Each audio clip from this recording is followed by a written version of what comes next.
I was recently asked when I'd recommend a belt. Well, Lucy Down, you thirsty hussy. I'm gonna tell you right now. What's good, B-Sounds? I'm Kit Raid. When should you start wearing a belt? Whenever you want. Alright, there's a little more to it than that, but that is the gist of it. Most important thing is actually just how to use a belt properly. Now that might sound dumb, but it's actually not intuitive at all, and you'd be surprised how many people are currently using a belt wrong. It's not a brace. It's not there to support you. And that might sound mad, but I promise I will tell you what I'm on about and I'll show you how to use it properly after we talk about whether you actually want one or not. People often get into fitness and buy a load of stuff. And I get it, investing in hobbies is fun, but it's just really not necessary. My numbers are by no means huge. I rarely go for a 1RM, but I've squatted 150 and I've deadlifted 180 without a belt, without wraps, straps, shoes, pre-workout, anything. Raw. But my goal isn't to lift as much weight as possible. If your goal is to lift as much weight as possible, a belt is a great idea for anything axially loaded. So if there's weight bearing down on your spine, a squat, a deadlift, an overhead press, a bent over row, any of that stuff, if you want to push those numbers, get a belt. There isn't a prerequisite weight that you should get to before you start thinking about a belt. In fact, if you're going to get one and learn how to use it properly before the weight matters that much. A more fundamental question is, why do you want to push those numbers? If it's for the sake of those numbers, sick, go wild, badass, it is heckin' fun. But if what you actually want is to get jacked as possible and minimize injury risk, training for 1 rep maxes definitely isn't the most ideal way of doing that. Hypertrophy occurs in every rep range, yes. It's not the 1 to 5 is strength, 6 to 12 is muscle, and anything else is cardio. It's not that at all.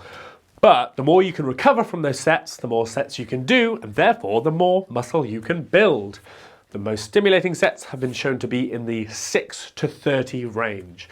The problem with the high end of that rep range is that for a lot of exercises, high reps can gas you out before you muscularly deplete what you want to work, if you see what I mean. So 30 squats takes a lot more cardio than 10 squats. And if you reach the same intensity, as in if you get to the same proximity to failure, the growth stimulus will be similar, but the 30 set will be harder to recover from and you won't be in the best place mentally to perform those last important stimulative reps when you're like, The problem with less reps than 6 is that the stimulus to fatigue ratio again leans on the fatigue side. Moving as much weight as you possibly can is fatiguing, and it's going to be a slow, grindy rep, incredibly taxing to the nervous system. And you can't do that too many times before you have to go home. And there's just not enough stimulus to optimally trigger hypertrophy. But because you're taxing the nervous system so hard, you do get stronger, but you get stronger because you're getting more skilled at the movement, not so much because you're building muscle. Your brain is learning how to fire all the relevant motor units together rather than saying, dude, we're gonna need more muscle.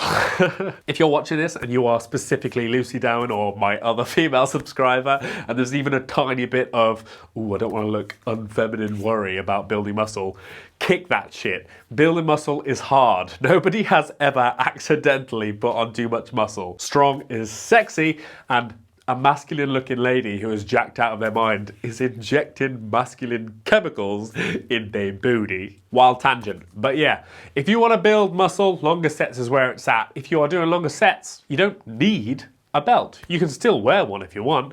It can still be helpful if you find your low back fatiguing before the muscles you want to hit. But what you actually need is a better brace.